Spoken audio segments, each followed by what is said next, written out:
And now one of the most respected investors in America is going to tell you about his secrets.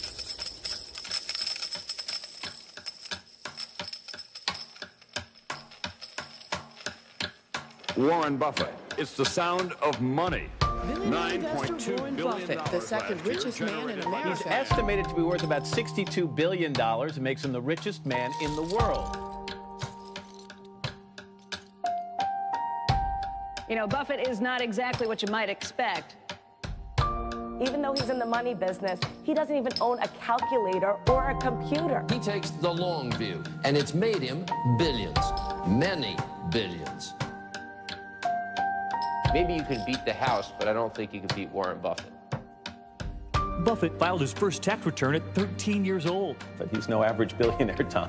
No, he certainly isn't, Matt. He's a $44 billion average Joe. Warren Buffett has an approach that doesn't make him very popular with his fellow billionaires. Warren Buffett, the boy from Nebraska who grew up to become the Wizard of Omaha. What was it about him that allowed him to become the richest man in the world? How did he do it?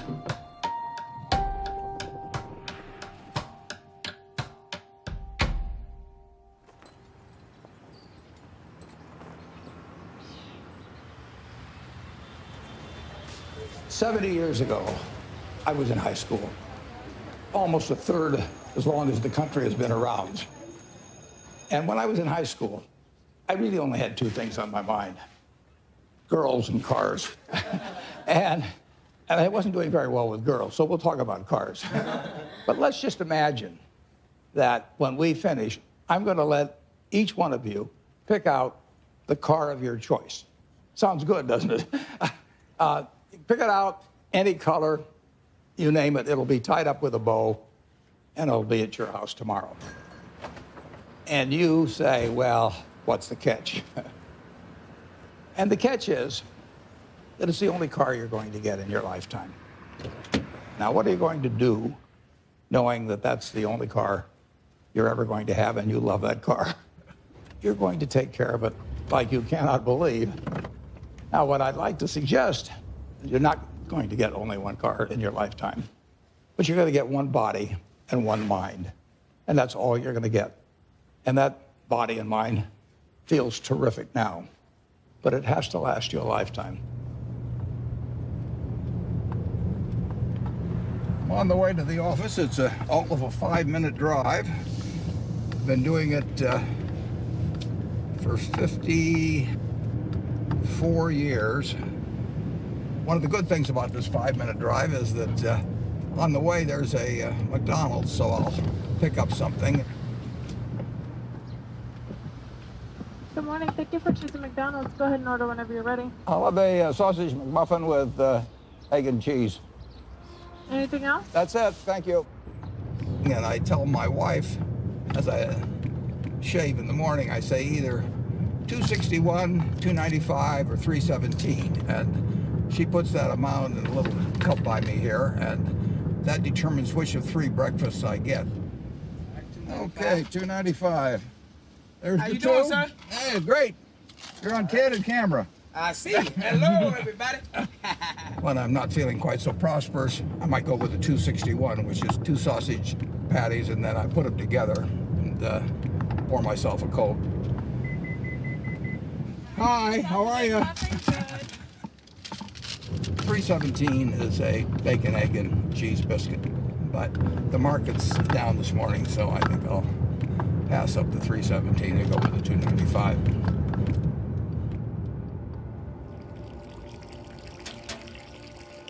I like numbers. Started before I can remember. It just felt good working with numbers. I was always playing around with numbers in one way or another, and it was fun to have a bunch of guys over and have them betting on which marble would reach the drain first. I had a lot of energy as a kid. I was inquisitive, and I was the youngest one always in the class because I'd skip.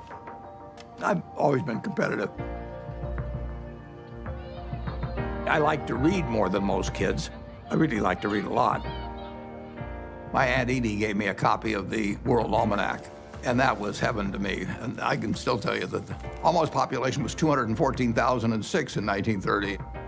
Some numbers just kind of stick with you. And very early, probably when I was 7 or so, I took this book out of the Benson Library called 1,000 Ways to Make $1,000. And one of the ways in this book was having penny weighing machines. And I sat and calculated how much it would cost to buy the first weighing machine and then how long it would take for the profit for that one to buy another one. And I would sit there and create these compound interest tables to figure out how long it would take me to have a weighing machine for every person in the world. I had everybody in the country weighing themselves 10 times a day, and me just sitting there like John D. Rockefeller's weighing machines. The allowance when I was a little boy was a nickel a week, but I liked the idea of having a little more than a nickel a week to work with, and I went into business very early. I started selling Coca-Cola door to door, I sold gum door to door, or sold Saturday Evening Post, Liberty Magazine, Ladies' Home Journal, you name it. I think I enjoyed the game almost right from the start. But I like being my own boss. That's one thing I liked about delivering papers. I could arrange the route I wanted. Nobody was bothering me at 5 or 6 in the morning.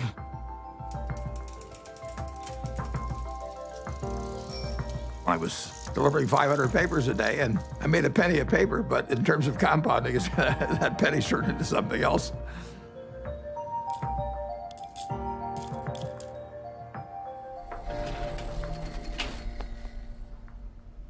Einstein is reputed to have said that compound interest is the 8th wonder of the world or something like that. And it goes back to that story you probably learned when you were in grade school where somebody did something for the king and the king said, "What can I do for you?" And he said, "Well, let's take a chessboard and put 1 kernel of wheat on the first square and then double it on the second and double it on the third." And the king readily agreed to it. And by the time he figured out what 2 to the 64th amounted to, he was giving away the entire kingdom. So it's a pretty simple concept, but over time, it accomplishes extraordinary things.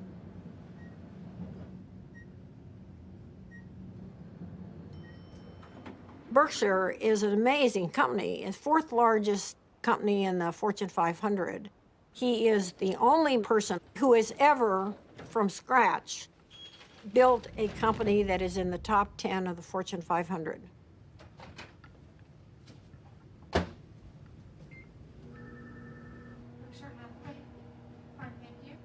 Well, Berkshire is a holding company of sorts.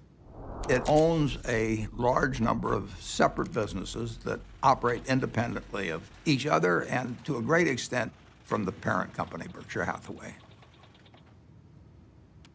My favorite green gold, so strong. All right, well, we're going to get more from you in a second. We have maybe 70, maybe 80 businesses, and we ask them to behave in a way that doesn't hurt our reputation at Berkshire Hathaway, but they run their own lives.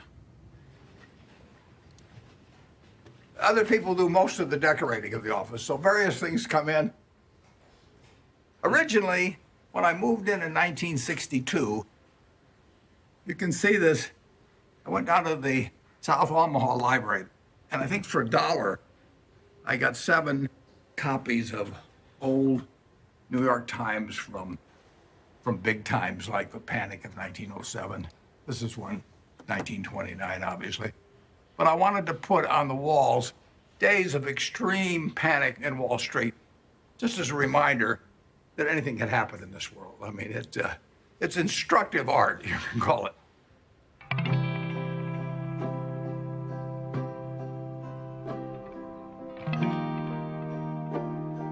I was born in 1930 here in Omaha, Nebraska, during the stock market crash. Well, my dad lost his job in 1931, a year after I was born. He was a stock salesman, and he had what little savings he had in the bank, and so he started his own company. He worked right through the Depression.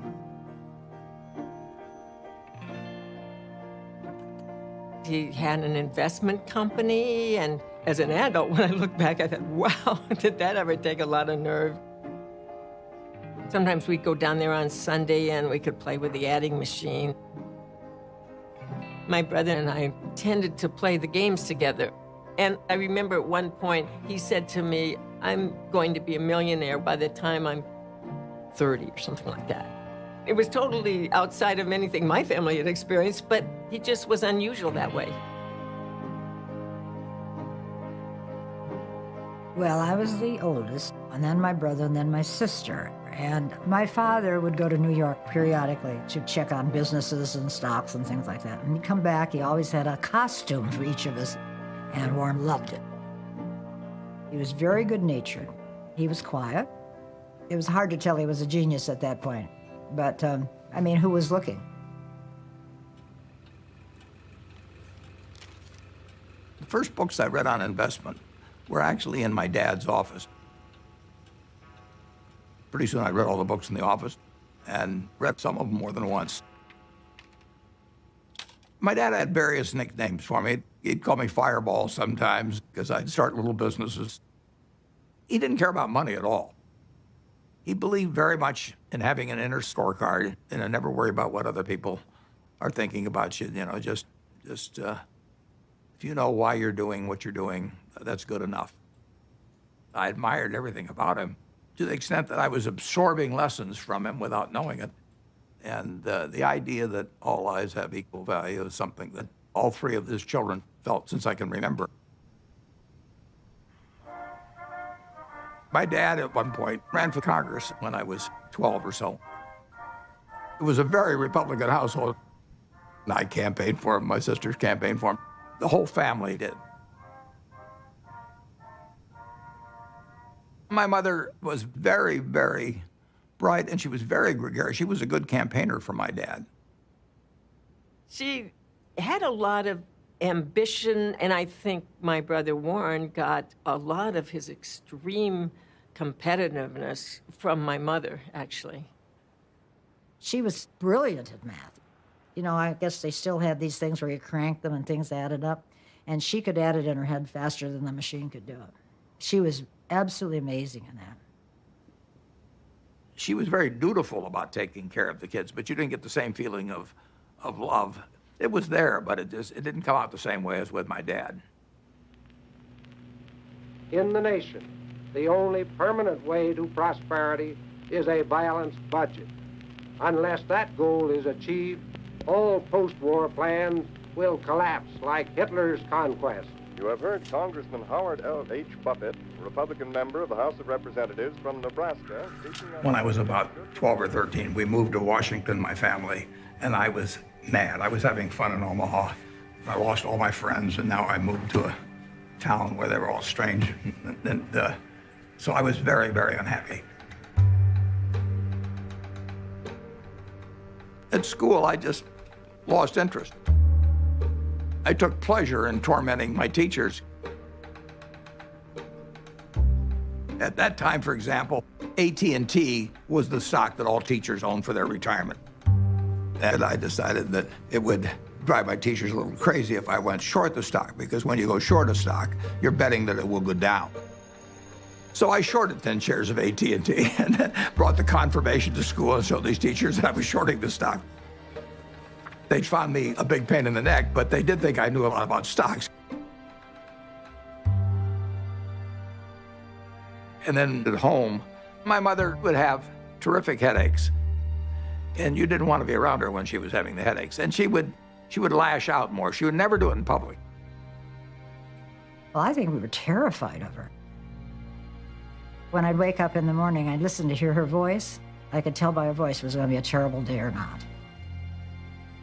When she got difficult, the three children felt it.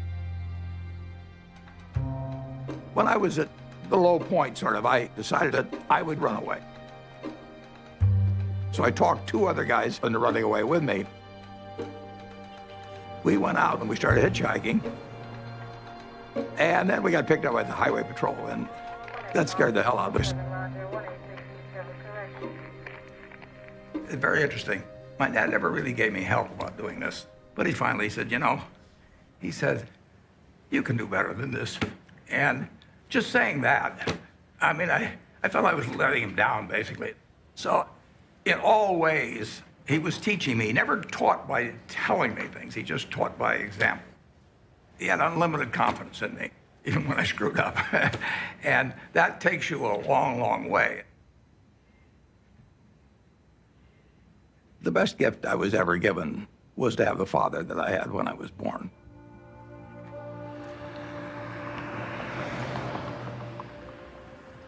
I didn't want to go to college. I was 16 when I got out of high school, and I was buying stocks. I mean, I actually was having a pretty good time, and I didn't see that there really was much to be gained by going to college, but my dad kind of jollied me into it. He had a roommate who was a friend of mine, and the roommate said it just drove him crazy because he studied all the time, and Warren would come in like 15 minutes before the exam and just ace his way through it. I finished in 3 years because I had enough credits, then I was in a hurry. I wanted to get out. When I got out of the University of Nebraska, I applied to Harvard Business School. They told me I was to get interviewed in a place near Chicago. I got there, and he interviewed me for about 10 minutes. And he said, forget it. You're not going to Harvard. And so now I'm thinking, what do I tell my dad? You know, this is terrible. And it turned out to be the best thing ever happened to me. Later that summer, I was looking through a catalog. And in the catalog, it had these names of people that were teaching. And one was Graham and another was Dodd. I had read this book by the two of them. So I wrote him a letter in mid-August. And I said, Dear Professor Dodd, I said, I thought you guys were dead. But now that I found out that you're alive and teaching at Columbia, I would really like to come. And he admitted me. So, you know, that it just shows you never can tell.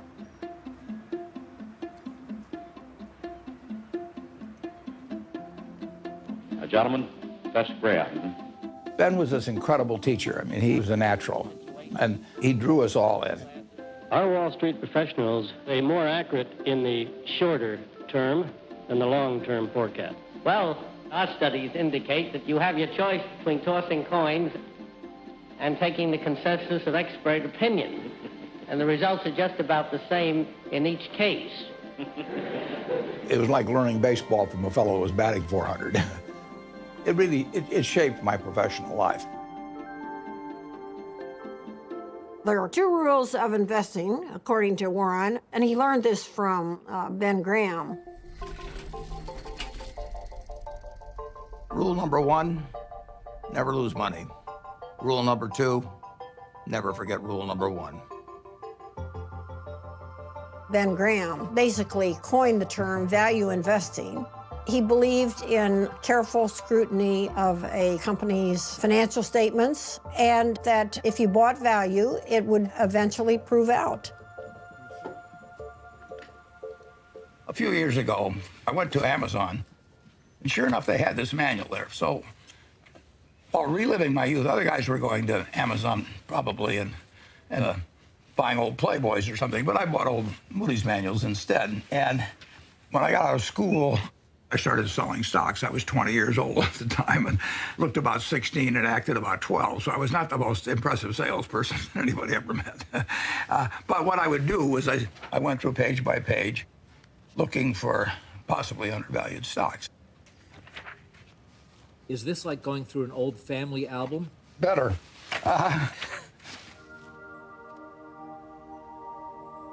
When I got out of business school at Columbia, I developed pretty decent skills in terms of business, but I hadn't really come to terms with the world exactly. What were you like around girls back then? Bad. I was sort of out of the swing of things there for a while. I went to my 60th reunion. There's a girl there. I took her out one time to the Uptown Theater in Washington, and I asked her whether she remembered what movie we saw, and she said, no, I don't remember that. And then she said, but I do remember one thing. And like an idiot, I said, what was that? And she said, well, you picked me up in a hearse. And it was true that I owned a half interest in a hearse when I was in high school, which was not the smoothest thing, or coolest, as they would say now, the thing that you could do on a date. There were 2 turning points in my life. Once when I came out of the womb, and once when I met Susie, basically. She was the girl, yeah. But it took her a little longer to figure out I was the boy. I was going to be his youngest sister's roommate at Northwestern. So I walked into their house, and he was sitting in this chair, and he made some sarcastic quip. So I made one back. I thought, who is this jerk? And that's how we met, yes. Listen, Warren is smarter than you even know. His brain is going all the time. And my dad said to me, now you have to understand about him. You're not going to have discussions with him like you would most normal people. But he has a heart of gold. He was just totally enamored of her, and why not? And she of him. She'd sit on his lap all the time, and he'd stroke her hair. It was softening him. Susie was really kind, considerate, and she was the balancing force. I just got very, very, very lucky. But I was a lopsided person, and it took a while, but she just stood there with a little watering can and just nourished me along and changed me. Somebody once said that the chains of habit are too light to be felt until they're too heavy to be broken.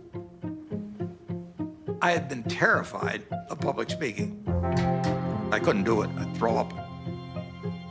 And I knew if I didn't cure it then, I'd never cure it. And so I saw an ad in the paper for the Dale Carnegie course, which worked on developing your ability to speak in public.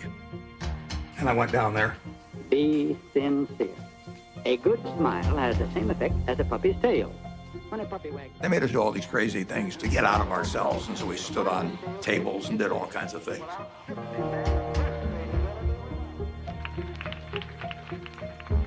If I hadn't have done that, my whole life would have been different. So in my office, you will not see the degree I got from the University of Nebraska. You'll not see the master's degree I got from Columbia University, but you'll see the little award certificate I got from the Dale Carnegie course.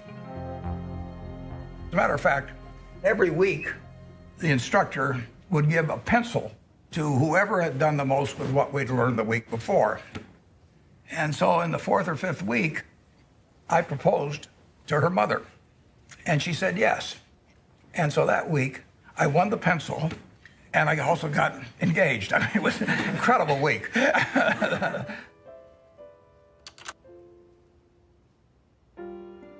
wedding date was kind of interesting because I couldn't see anything without my glasses, and I was so nervous that I just decided I'd take off my glasses and I wouldn't be able to see all those people out there.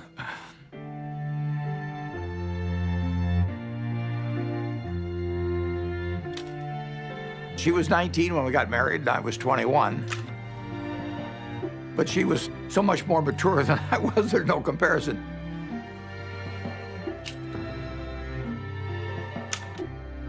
She was a better person than I was. But when you get married, it's not a question of saying I'm going to put a 14% factor in for humor and 17% for intellect and 22% for looks. It doesn't work that way. I knew it was the right decision, and it was.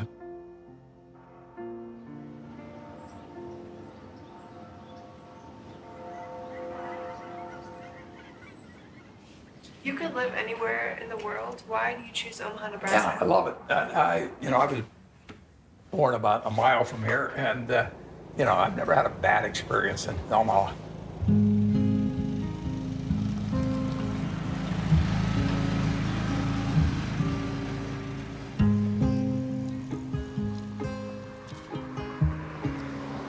Omaha and Nebraska are home to me. Everything about it seems like home. It's a pace, it's relationships. There's a lot of continuity, there's a lot of community, there's a lot of friendship. It's a very solid place and friendly place in which to grow up and in which to conduct a business. When I came back to Omaha in early 1956, I had no idea what I was going to do.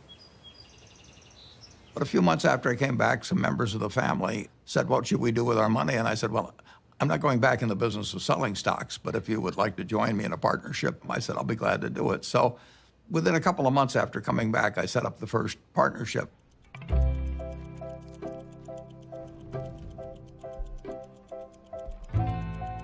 I wrote all the checks individually. I filed 11 income tax returns. I took delivery on stocks for all the different companies. I was a one-man band there for 6 years. Warren would sit upstairs in his little office there, and I would bring up the name of a company, and most of the time he knew much more than I did about the company. He'd know how many shares were outstanding, he'd know the capitalization, he'd know the earnings. It was absolutely incredible. I mean, when Warren said something, it meant a heck of a lot. And I think all of us paid a lot of attention to Warren when he took a definite stand on something. When I first met Warren back in 1959, I recognized immediately that he was a very intelligent person. For the last 4 or 5 years, the stock market has been booming along and presumably forecasting better business, which has really not materialized. So maybe the stock market is really correcting a previous incorrect forecast this time rather than making a new correct one. He made a lot of money buying thinly traded securities that were incredibly cheap statistically. Warren was at that time dealing with small companies, and his investments often were to buy a company that you could figure was a discarded cigar butt, but it had one more smoke in it. And he wanted to buy at the right time to be able to benefit from the one smoke. The first partnership started with $105,100. I put up the 100 and the other people put up the 105,000. And then at the start of 1962, I moved to Kiewit Plaza. And by the time I moved to Kiewit Plaza, we had $7 million invested, and a fair amount was profits. I was then renting a house. I never owned a house to that point. And then 2 years later, I bought the house I live in today in 1958.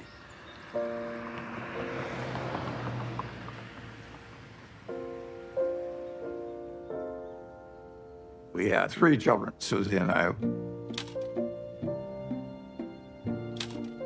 And we had them young, incidentally, which was, I think, a very good thing.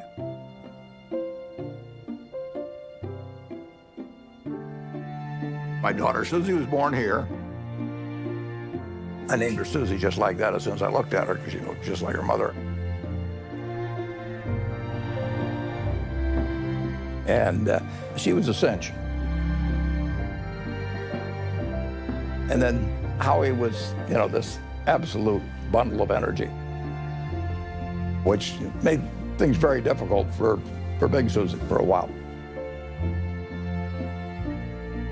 Peter again reverted back to Susie's personality, and he was an easy child.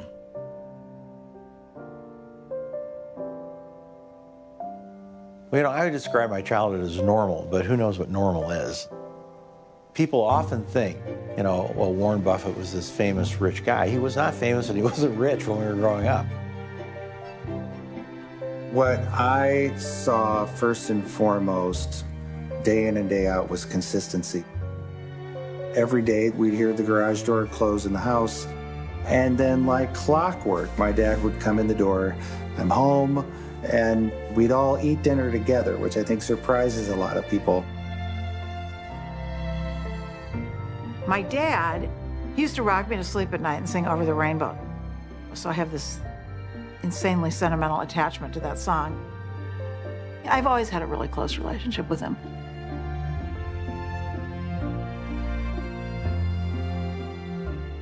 I've got 3 very different kids, and they've got a common heart, which they got from their mother.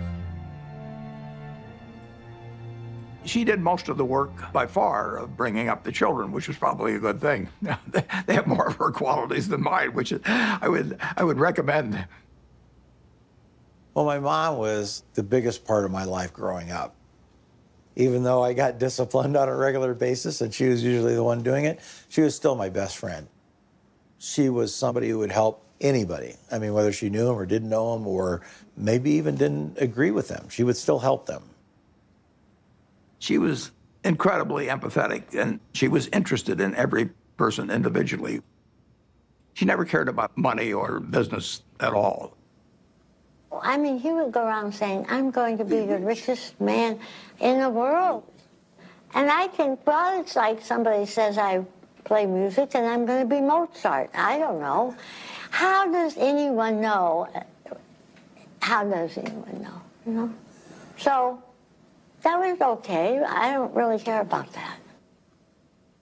I would say that Susie led Warren toward changing his political views. He grew up as a young Republican. His father was a Republican congressman. But Susie saw things in different ways.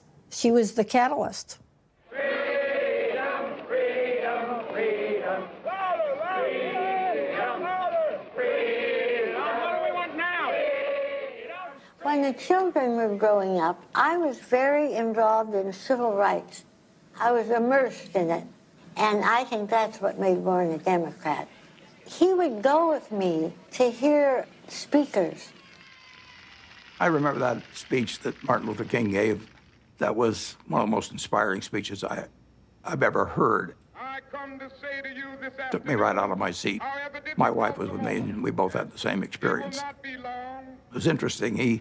In that speech, he talked about truth forever on the scaffold, wrong forever on the throne, but that scaffold sways the future. Well, he was going to be dead in 6 months, but that scaffold did sway the future. My wife was more active than I was, but I was 100% with her mentally. I was just working a little more on my own investments. But it did make a difference what we were going to do with the money after we made it. I thought I would pile it up over the years, then she would unpile it in terms of running one very large foundation. And I was particularly good at compounding money, and therefore society would benefit by waiting. I was genetically blessed with a certain wiring that's very useful in a highly developed market system where there's lots of chips on the table, and I happen to be good at that game. Ted Williams wrote a book called The Science of Hitting, and in it he had a picture of himself at bat and the strike zone broken into, I think, 77 squares. And he said if he waited for the pitch that was really in a sweet spot, he would bat 400, and if he had to swing at something on the lower corner, he would probably bat 235. And in investing, I'm in a no-called strike business, which is the best business you can be in. I can look at 1,000 different companies, and I don't have to be right on every one of them or even 50 of them. So I can pick the ball I want to hit. And the trick in investing is just to sit there and watch pitch after pitch go by and wait for the one right in your sweet spot. And if people are yelling, swing you bum, ignore them. There's a temptation for people to act far too frequently in stocks simply because they're so liquid. Over the years, you develop a lot of filters. And I do know what I call my circle of competence. So I stay within that circle, and I don't worry about things that are outside that circle. Defining what your game is, where you're going to have an edge, is enormously important.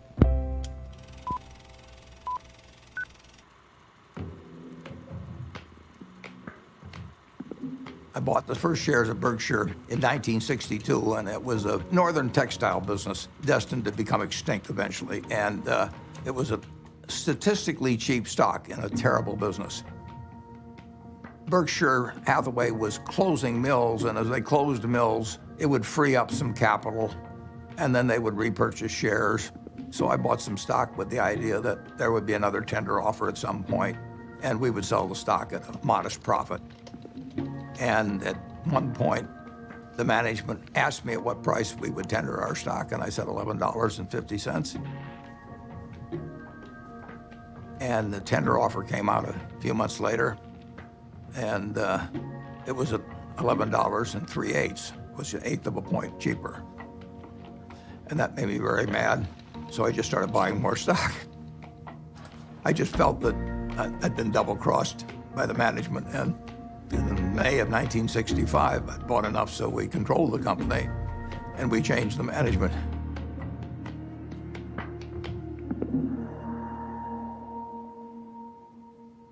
That was a pretty silly way to behave, as Warren has recounted in retrospect. One of the reasons Warren's successful is he's brutal in appraising his own past. He wants to identify misthinkings and avoid them in the future. But it was an accident that he chose Berkshire Hathaway. If the chairman hadn't tried to cheat him out of an eighth, there wouldn't have been any Buffett-Berkshire Hathaway history. If you're emotional about investment, you're not going to do well. You may have all these feelings about the stock has no feelings about you. Looking back, it's interesting, that tender offer, I didn't realize it, but it happened about 5 days after my dad had died, and whether that had affected me or not, I don't know. Do you remember your last conversation with your father? Yeah, but I don't want to talk about it.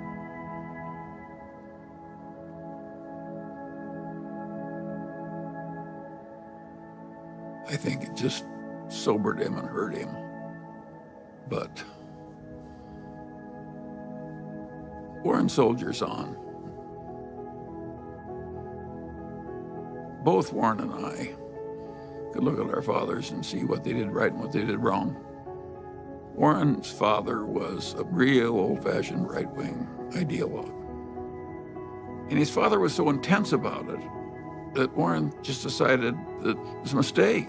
It cabbaged up your head to be that much of an ideologue. So he loved his father, but he didn't want to become that much of a true believer in anything. My politics became more overt after my dad died. Civil rights changed my views. You know, in 1776, Thomas Jefferson wrote, "All men are created equal," and then when they wrote the Constitution, they all of a sudden decided that, no, it was just 3/5 of a person if you were black. I mean, that struck me as kind of crazy.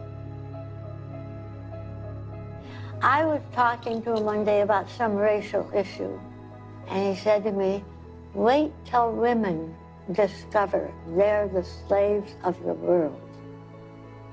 Now, how many men were cognizant of that, and even women then? The initial example is really my mother.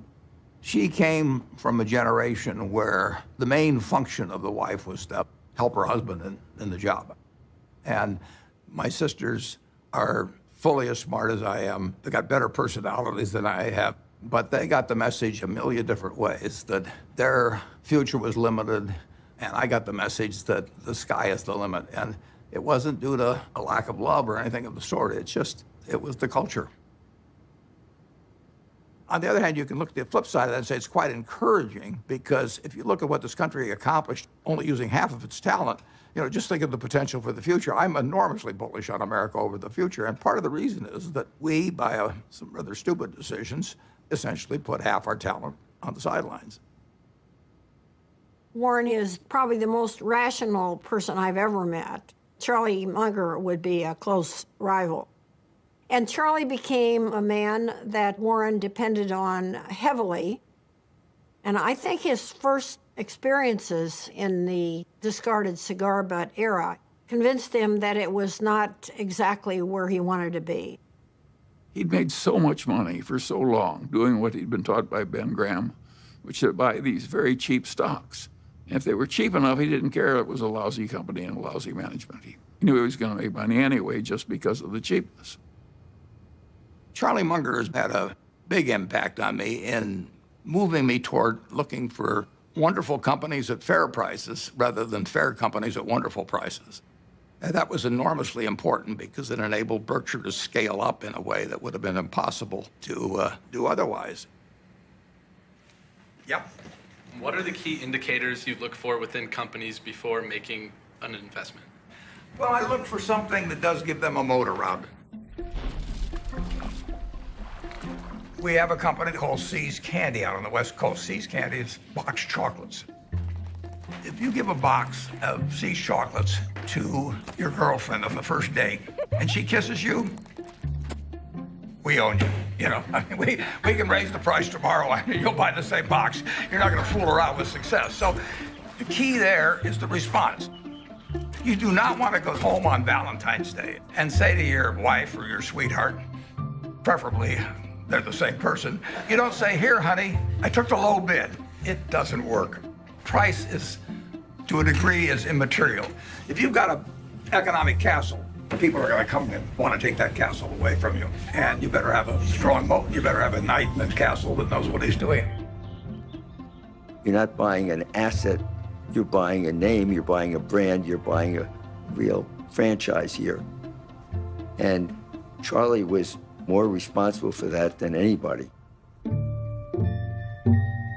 We were mental partners right from the moment we met.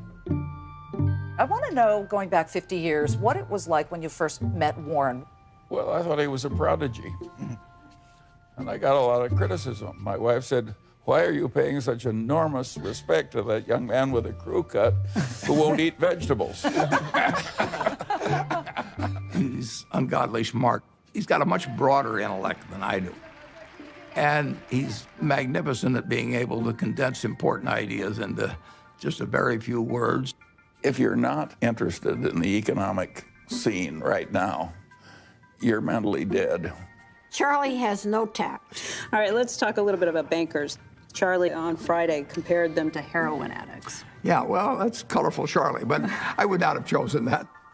I once wrote of him that when they handed out humility, he didn't get his fair share.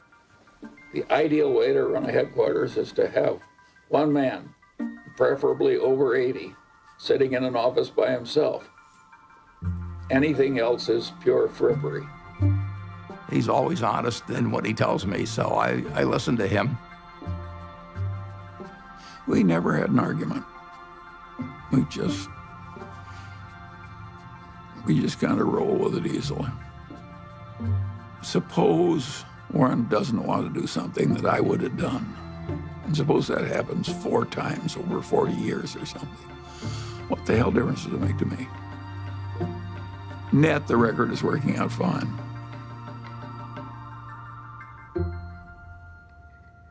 Both of us know that we've done better by having ethics.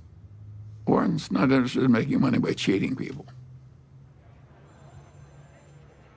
Warren's opinions of Wall Street investment bankers would not endear him to their mothers. He feels that they're, for the most part, not out for their clients.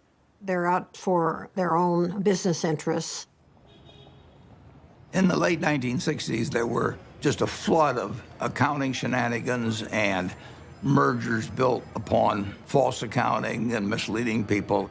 It was a time when a lot of charlatans were prevailing in Wall Street and were being applauded by Wall Street. And I understood what the game was about, but I didn't want to play in it. So I closed down the partnership at the end of 1969, and I took on the title of chairman for Berkshire Hathaway. Well, I think the modern Berkshire is pretty much all a reflection of Warren. I have constructed a business that fits me. It's kind of crazy to spend your life painting if you're painting a subject you don't want to look at. I've gotten to paint my own painting in business on an unlimited canvas, in a way. It's a different sort of place. I work with a great group of people that make my life very easy and that take good care of me. We have 25 people in the office, and if you go back, it's the exact same 25, the exact same ones. We don't have any committees at Berkshire. We don't have a public relations department, we don't have investor relations, we don't have a general counsel, we don't have a human relations department. We just don't go for anything that people do just as a matter of form. It's exactly the life I like. And it's not work to me, it's just a form of play, basically.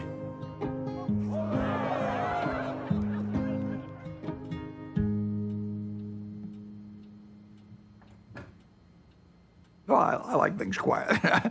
I shut the door, actually, at the office because I don't want to hear anybody talking outside.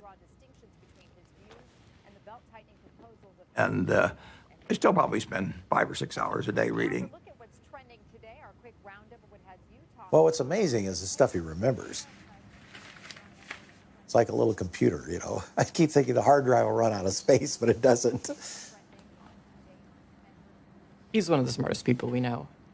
So I was at a couple of the family dinners at the Gates house where Mary, Bill's mom, was trying to convince him to come out to the family place at Hood Canal to meet Warren Buffett. And he was resisting because he was really busy with Microsoft. And finally he said, Mom, okay, I'll come for lunch. So the two of us flew out there somewhat reluctantly because, you know, buying and selling stocks, which is how I thought of Warren, wasn't a particular interest to me and didn't seem like value added. It turned out that was completely wrong. We knew that day that we'd be very close friends. In fact, we just couldn't get enough of each other.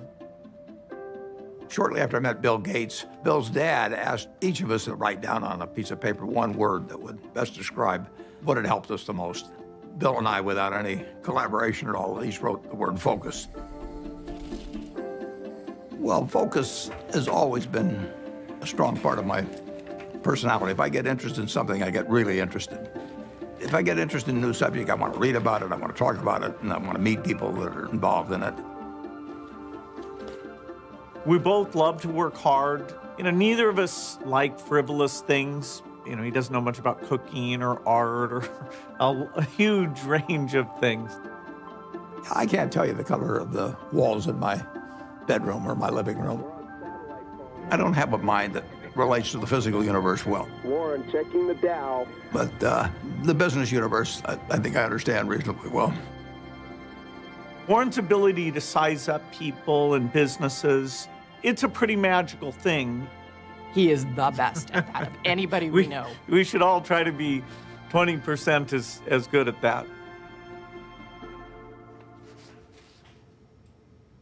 I like to sit and think, and I spent a lot of time doing that. And sometimes it's pretty unproductive, but I find it enjoyable to think about, particularly about business or investment problems. They're easy. It's the human problems that are the tough ones.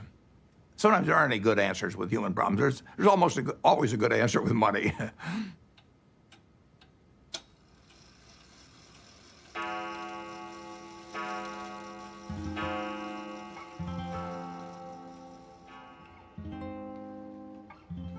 He was sort of a genius. I think sometimes geniuses are by default lonely and isolated. He was not really well adjusted. He was just this funny, humorous guy who maybe had a moat around him because he was afraid and he didn't know anyone that he wanted to let in.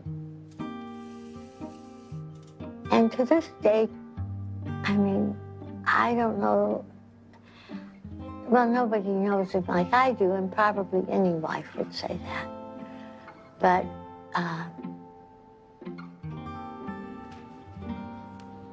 he's a loner in a sense. And it's difficult to connect on an emotional level because I think that that's not his basic mode of operation. He was there physically, but he was upstairs reading all the time. I always told my mother we have to talk in sound bites. I learned that early on, that if you start, going into some long thing, unless you've explained to him ahead of time that it's going to be a long thing and you need him to hang in there, you lose him. You lose him to whatever giant thought he has in his head at the time that he was probably thinking about before you came in and really wants to get back to. He's not like the rest of us. I don't think my dad ever took anybody for granted, but you are a little bit blind, I think, sometimes to what other people might be doing behind the scenes. And my dad's gotten a little bit of a pass. Warren can't find the light switch, and it's probably my fault. One time, years ago, when the kids were little, I was feeling really sick. I had the flu, so I lay down on the bed, and I said to Warren, will you get me a pan or something from the kitchen? I may not get to the bathroom. I feel so sick. He said, okay. So he traveled down to the kitchen, and I hear this bang, biff, boom, bang. And he comes up and he brings me a colander, and I looked at it and I said, look, honey, this has holes in it. Oh, okay. So he ran down, all this banging with him. He comes up and he puts the colander on a cookie sheet.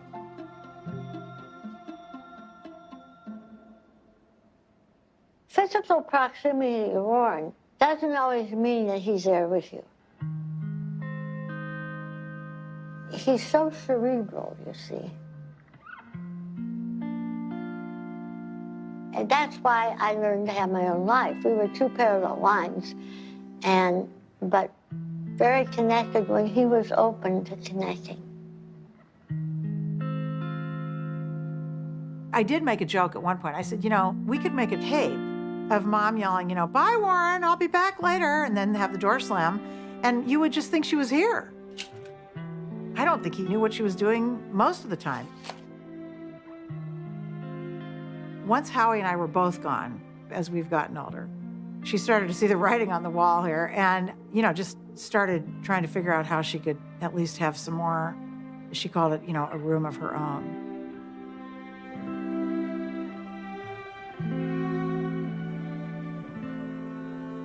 The worst mistakes involve not understanding other people as well as you might.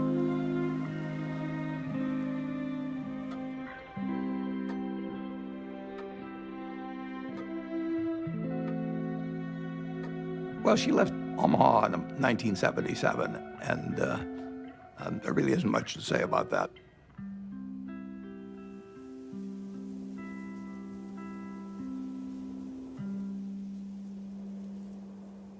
It was devastating for him.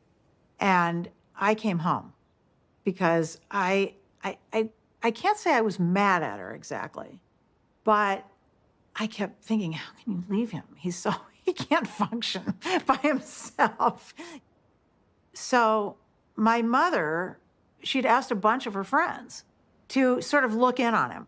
And Astrid was one of them. So I called Astrid. I said, Astrid, will you take one, make him some soup, go over there and look after him because he's not going to make it. And it took him a while to figure it out, but he figured it out. I said, I'm not leaving you because I'll be wherever you want me when you want me. My mom moved to San Francisco, and I think one of the reasons it was important for her to leave Omaha was because she just felt like she was kind of trapped in this environment, that everybody knew who she was, that she, couldn't have her own identity. He knew that there was something she needed to do, and that she really recognized that the money gave us all and her a choice in a lot of ways that a lot of people didn't have. There was a time Warren was getting criticized, that here was this very, very rich man who was getting richer every year and really wasn't giving a lot of money away. And there was terrific criticism by some people, which Warren never said anything about. The biggest thing in making money is time. You don't have to be particularly smart, you just have to be patient. Susie didn't want to wait as much as I did, but she never quite appreciated compounding like I did. That is a disagreement we have. I run a foundation now. I think we should be giving more money away. But I understand why we don't, because it's business. To me, the crux of it is that it wasn't the money itself. You can see that in the way he lives. I mean, he doesn't buy huge paintings or build big houses or anything like that. It's all mental with him. And the money is his scorecard. And he used to say to me, everybody can read what I read. It's a level playing field. And he loves that because he's competitive. And he's sitting there all by himself in his office reading these things that everybody else can read. But he loves the idea that he's going to win. I'll tell you how you do it. Have you ever seen a juggler juggle 25 milk bottles? How did he ever get to do that? The answer is he started with 1 bottle, then 2, then 3, and just kept doing it, and pretty soon he was at 25. And that's the way we did it.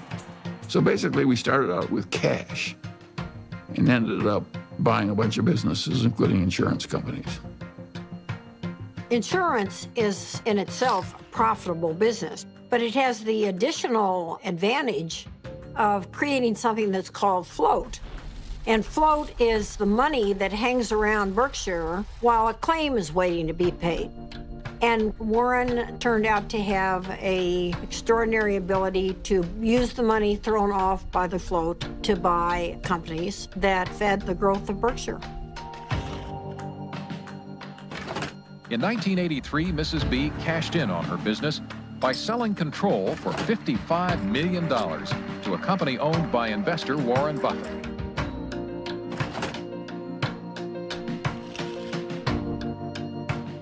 Warren was quite an expert about newspapers. He got interested in the Post because he recognized it as a greatly undervalued company. He had to write me a letter. Dear Mrs. Graham, I've just bought 5% of your company, and I mean you no harm. And I think it's a great company. I know it's Graham owned and Graham run, and that's fine with me. And I thought, whoa, this guy's really terrific. He used to come to board meetings with about 20 annual reports, and he would take me through these annual reports. I mean, it was like going to business school with Warren Buffett. Kay Graham did introduce Warren to the world of Washington, entirely different group than he had ever dealt with before.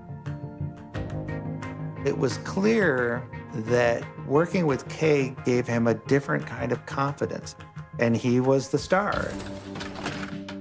Everyone wants to hear what Warren Buffett has to say. The Oracle of Omaha, building his image and having some fun.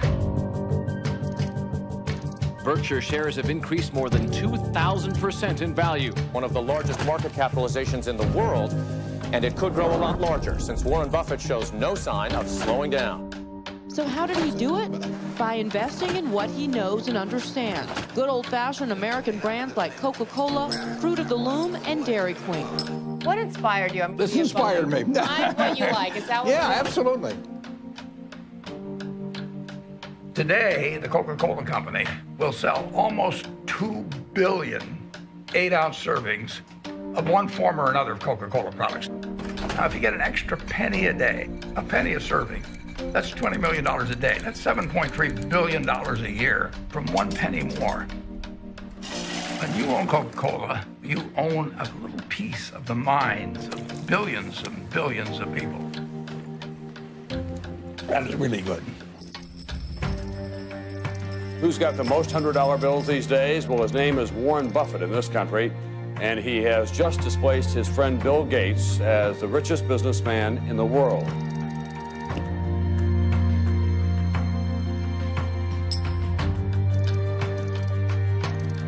And the purpose of Wednesday's meeting was to discuss Buffett's company, Berkshire Hathaway's plan to purchase railroad giant Burlington Northern.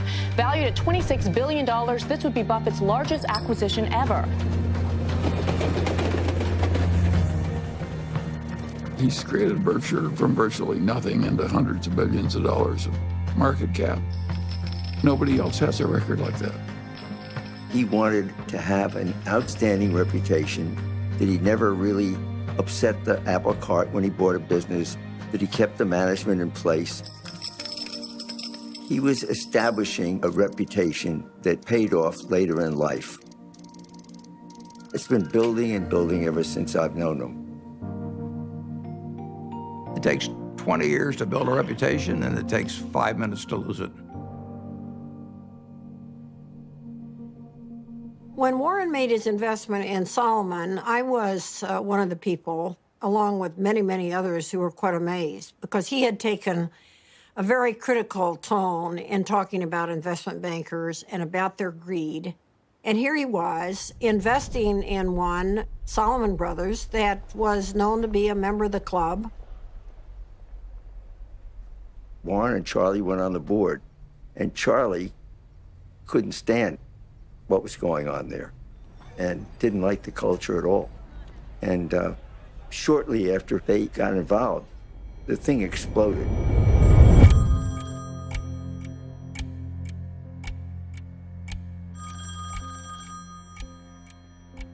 In 1991, on a terrible day in August, I got a call, and the two top officers of Solomon were on the other end, and they said that we had a problem. This is NBC Nightly News. Good evening. It is the kind of scandal that rocks Wall Street and raises questions about the integrity of our financial institutions. With the giant securities firm of Solomon Brothers under investigation for improper trading of Treasury bonds. Solomon admitted it exceeded the limit of trading in government bonds, once by buying bonds in the name of a customer who didn't even know about the deal. Solomon Brothers is under investigation by the Treasury Department, the Federal Reserve, the SEC, and the Justice Department. But more important than the fate of the firm itself is the impact their actions could have on the public trust and on the credibility of the American market worldwide. The company owed $150 billion. It owed more money than any other private company in the United States at the time. And that night, I met with the man that ran the Federal Reserve of New York, who was the sheriff, in effect. And I said, I've never really owed very much money before. I said, I've got a little mortgage on a house, but $150 billion is a little staggering. And I was hoping he would say, well, don't worry, Warren, we'll give you a few weeks to breathe. And he said to me, prepare for any eventuality.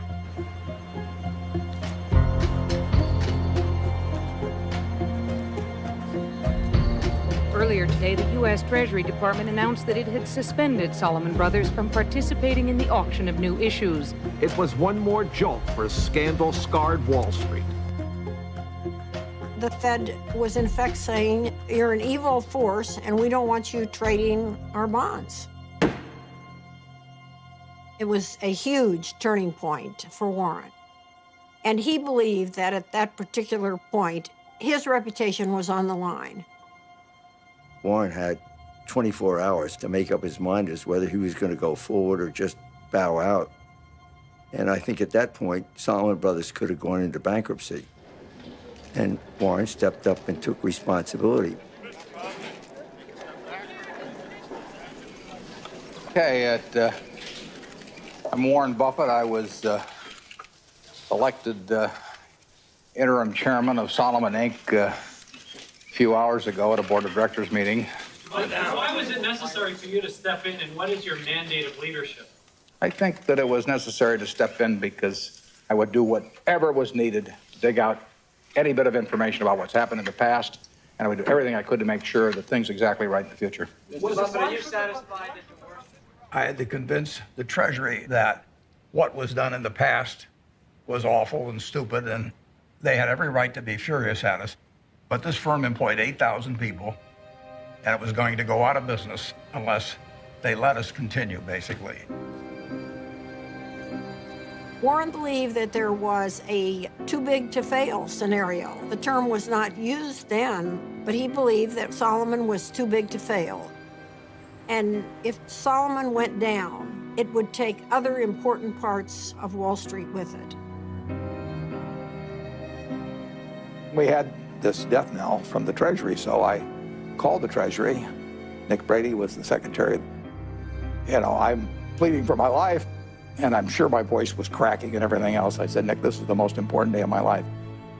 And that I really did feel that it was going to be a colossal disaster. He wasn't sure I was right at all. In fact, he probably thought I was wrong, but he knew that I felt what I was saying. So the Treasury modified its order, and in effect, of course, it was quite an endorsement. It was huge.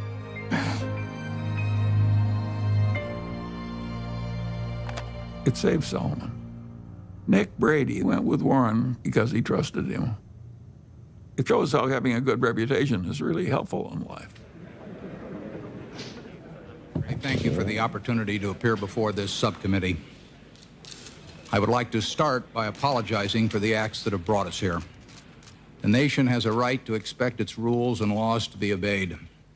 But I also have asked every Solomon employee to be his or her own compliance officer. After they first obey all rules, I then want employees to ask themselves whether they are willing to have any contemplated act appear the next day on the front page of their local paper to be read by their spouses, children, and friends. If they follow this test, they need not fear my other message to them. Lose money for the firm, and I will be understanding. Lose a shred of reputation for the firm, and I will be ruthless. I welcome your questions.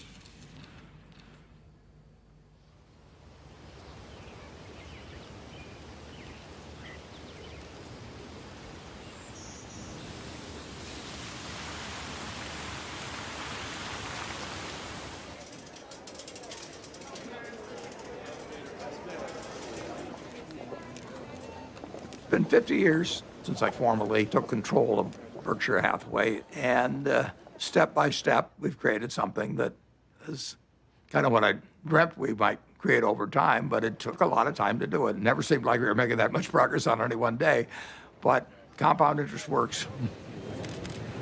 When you think back 50 years ago when you founded this company, did you ever imagine it would be the 5th largest company in the world? No, I didn't.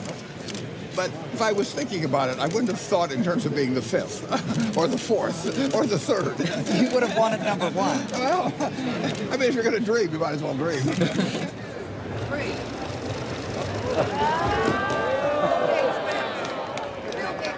Well, a Berkshire Hathaway shareholders meeting is partly a fun festival. It's sort of a Mardi Gras for people that come every year.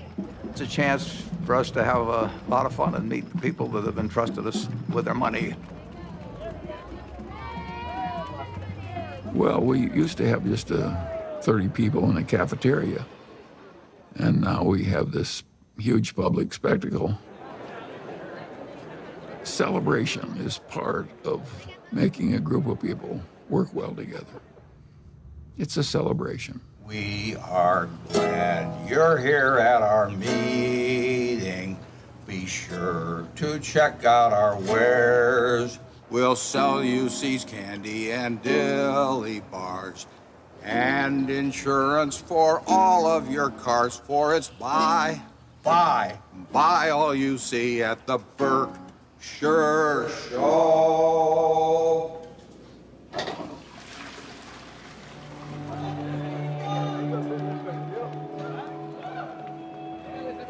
He truly loves to do what he does. I think investors who own Berkshire Hathaway, they see themselves as a part of a community.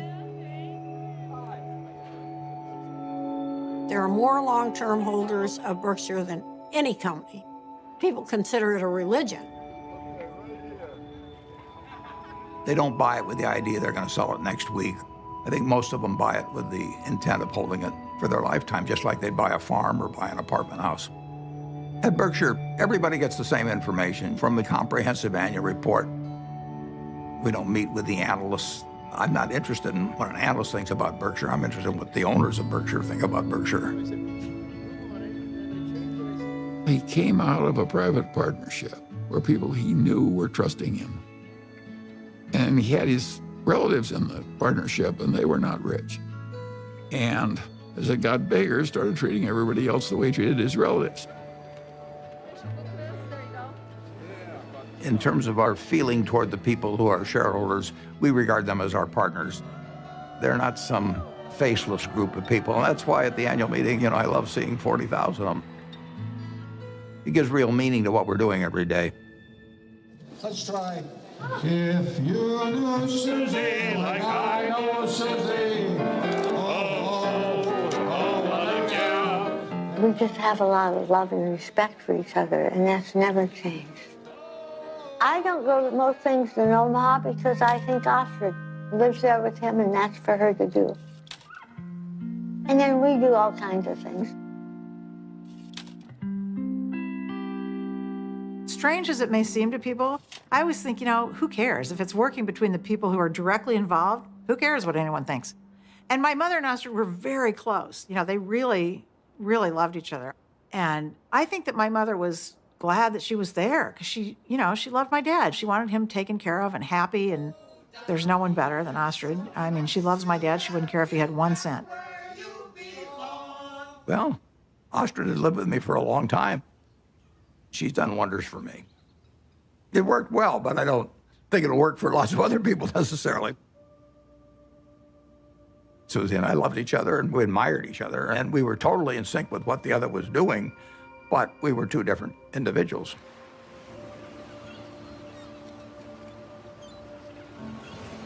The first time Warren came out to San Francisco, we took a walk and he looked around, and he's not very visual. He was looking around and he said, this is your city.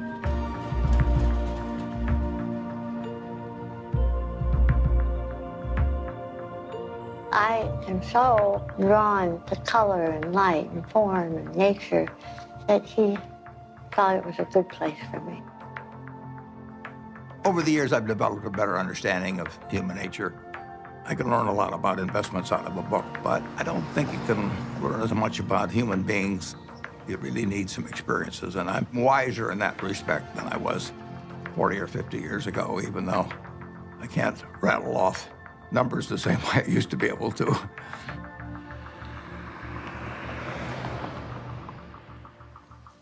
Well, I think that what we do reflects who we are. That's true for everybody in this room. And if you do the work I do, you meet the best human beings in the world. People who've made a choice not to make money, but to serve other human beings. I think it's the best kind of life anyone could have. I was with her in Arizona at this Fortune Most Powerful Women's Conference, and she told me that she'd had a biopsy the day before, and I didn't really think much of it. Then we got home, and the biopsy results were not good. It was stage 4 oral cancer. I was on my way to a board meeting in India, and I remember saying to her, I'll see you when I get back. And she rarely cried, and she just started crying. I said, no, you need to stay here, and you need to come out for the operation. So we were all there, and the day she was going into the surgery that morning, my dad, it's funny, there's some of it he just can't, he just can't. The thought of something happening to her was just, for him, it was just the worst thing that could happen. She knew it was going to be really difficult. She knew the recovery was going to be brutal. So I think that she had that surgery for others. It was quite a big surgery. She couldn't talk, she couldn't swallow, she couldn't eat. But she came out, and I really was with her for the next 4 months or so. And my dad came out every weekend.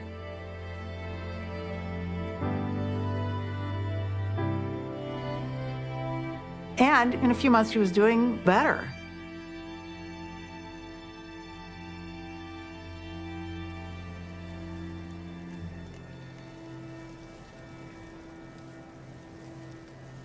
She and my dad had gone to Cody, Wyoming, which they did every year with a bunch of friends.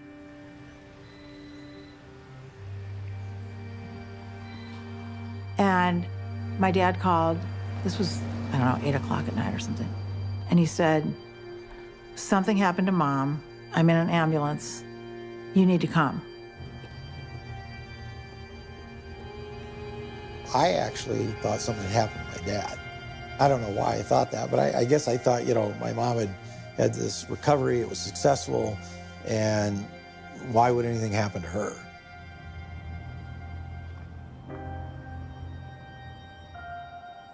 It was horrible. And a total shock. She'd been fine. She'd been fine. They went off to Cody, and she was fine, and they were having dinner, and, she didn't feel well after dinner, and she had the stroke.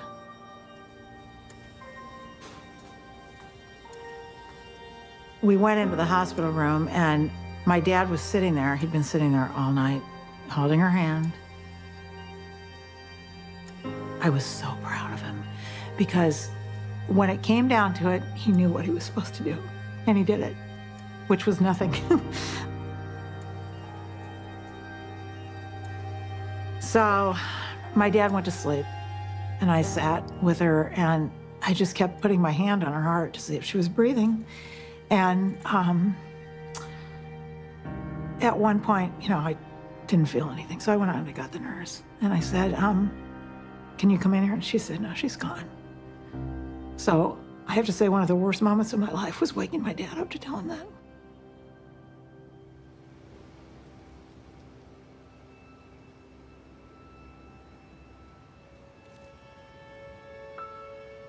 It's a very strange thing, love. You can't get rid of it. If you try to give it out, you get more back. If you try to hang on to it, you lose it.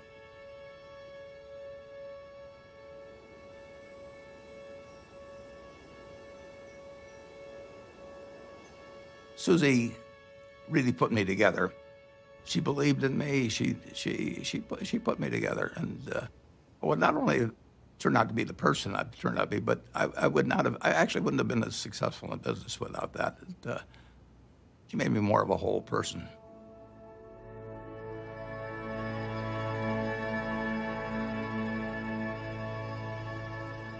He went dark, essentially quiet and inward for a certain amount of time.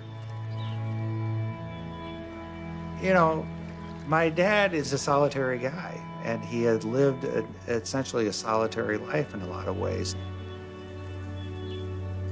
I think it came down to him figuring out how he was going to get through this tunnel and get out the other side.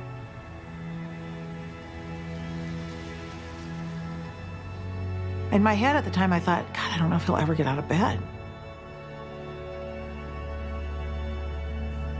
But he did.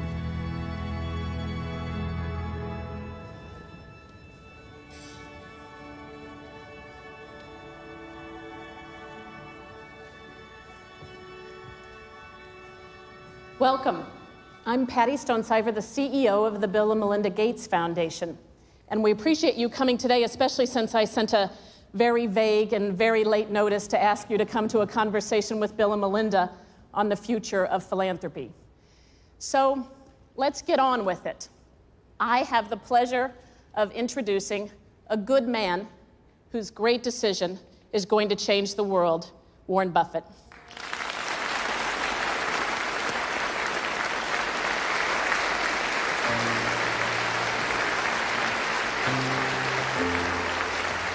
A remarkable decision tonight from one of the richest men in the world. Mega billionaire Warren Buffett says he is giving away most of his fortune to charity. Buffett has pledged to give away the bulk of his fortune to the Bill and Melinda Gates Foundation, and giving more than 15% of his money to foundations started by his 3 children and his late wife, Susan. One global health activist called what Buffett did today one of the most remarkably selfless acts that history will ever record. That's a better hand than I get at a Berkshire Hathaway meeting.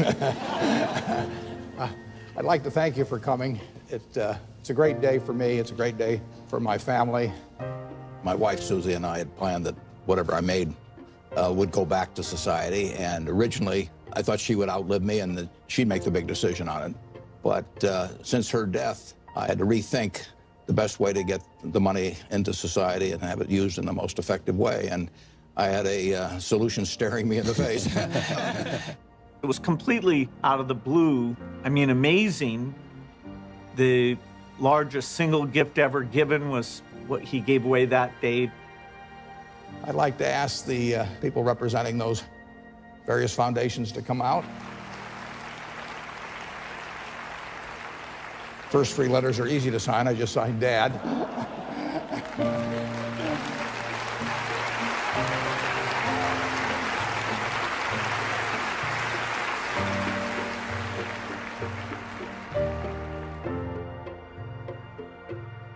When he wrote the letter to us, he put something in that letter that was incredibly important to me, which was exactly how our foundation behaves, which is if you're going to try to bat 1,000, you won't do very many things that are important. But if you're willing to basically strike out a few times, you can really change something big. ICCN! Well, I feel terrific about the fact that my 3 children each run a separate foundation that combines their special interests, whether it's early education or whether it's farming in areas where people's techniques for using small plots of land could use a lot of improvement. All kinds of ways, vaccines, you name it. More powerful than Buffett's gift is the message he's sending to other wealthy Americans, that those who have the least in this world should benefit from those who have the most.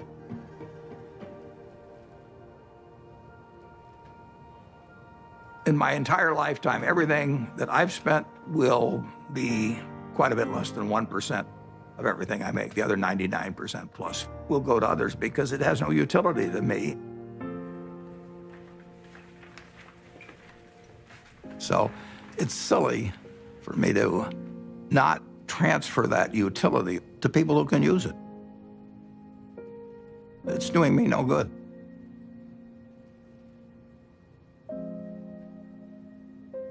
I am so proud of what we do. I almost cry at every board meeting because I just think she would be so proud. And that is my biggest job, in my opinion, is to make sure that every penny gets spent the way she would want it spent. Whoever you are in this life, you don't want to think you wasted a lot of your energy and love and time on something useless. I always thought I'd marry a minister, a doctor, or somebody out doing some valuable service to human beings. And the fact that I married somebody who makes just piles of money is really the antithesis of what I ever thought. But I know what he is, and he is, there's no finer human being than who he is.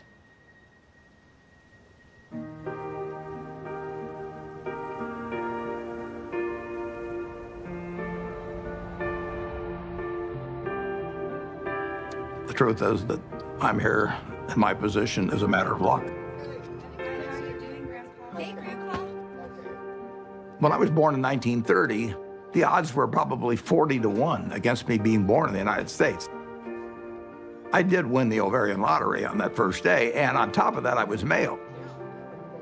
Put that down as another 50-50 shot, and now the odds are 80-1 against being born a male in the United States. And it was enormously important in my whole life. To think that that makes me superior to anyone else as a human being is just, I can't follow that line of reasoning. Terrific. Okay, good luck. I think I was lucky to have been standing alongside Warren Buffett while he was becoming Warren Buffett. He has developed over the years. He's broadened. His values extend through all of his life. He wants to lead a life that he and his father, if his father was still living, would say was a good one. I think he's going to end up in the history books 100 years from now. I'm not sure what role he's going to be assigned. Will he be famous for what he did as an investor or as a philanthropist? But Warren said that his ambition in life is to be a teacher. The world is a great movie to watch, but you don't want to sleepwalk through life. The important thing to do is to look for the job you would take if you didn't need a job. And life is wonderful then. I mean, you know, you jump out of bed in the morning because you're really looking forward to the day.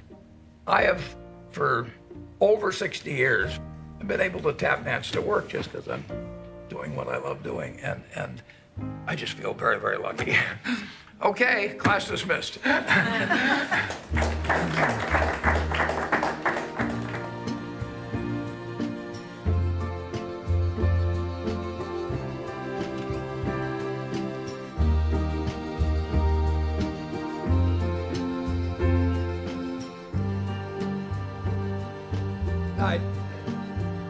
Do you fear death? No, I don't. I've had a terrific life. I feel, you know, it's going to happen. And I have no idea what happens after it. I'm an agnostic, so it may be terribly interesting. It may not be interesting at all. We'll find out. But physically, I'm pretty well depreciated. I'm getting down to salvage value.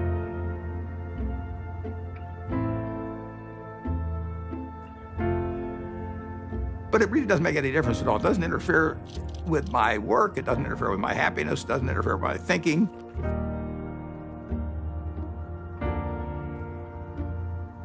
I don't feel any diminution in my enjoyment of life or enthusiasm for life at all. In fact, in a sense, the game that I'm in gets more interesting all the time.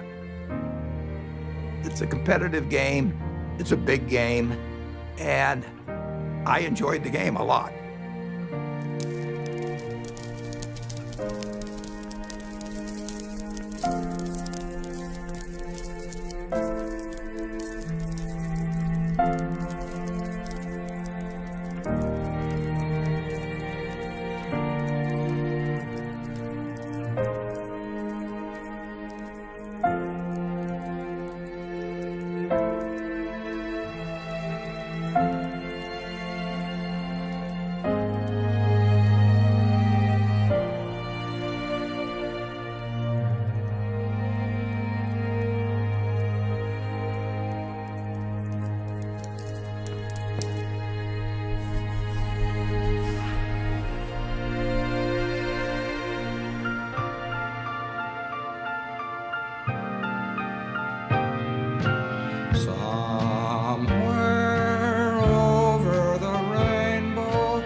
Someday I'll wish upon a star and wake up where the clouds are far behind me, where troubles melt like lemon drops away above the chimney tops. That's where you'll find me, somewhere over the rainbow. Bluebirds fly, birds fly over the rainbow. Why then, oh, why can't I?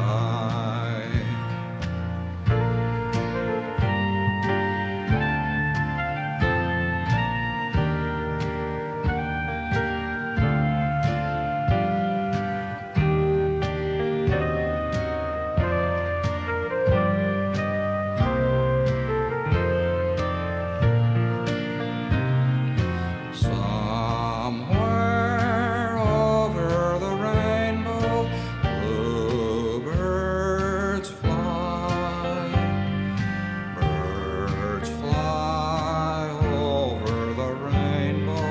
Why then, oh, why can't I? If happy little bluebirds fly beyond the rainbow, why, oh, why can't I? Good night, Susan.